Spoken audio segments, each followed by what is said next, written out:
Hello, in this video I'm going to show you how to reboot REALME C63.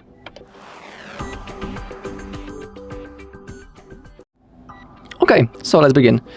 The process is really easy and I'm sure that all of you can handle it. So, to reboot this device, all we need to do is to launch the power menu, and from that place we will be able to restart this device. So, to launch the power menu, we need to use the 2-button combination.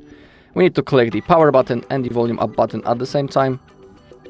Just like that. Now you can see that the menu appeared. Now we need to drag this white ball into the restart.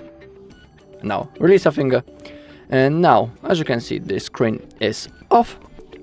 And now within a few seconds, the device will be turned on again automatically and then ready to use. Alright, if you found this video helpful, please leave a like, comment and subscribe.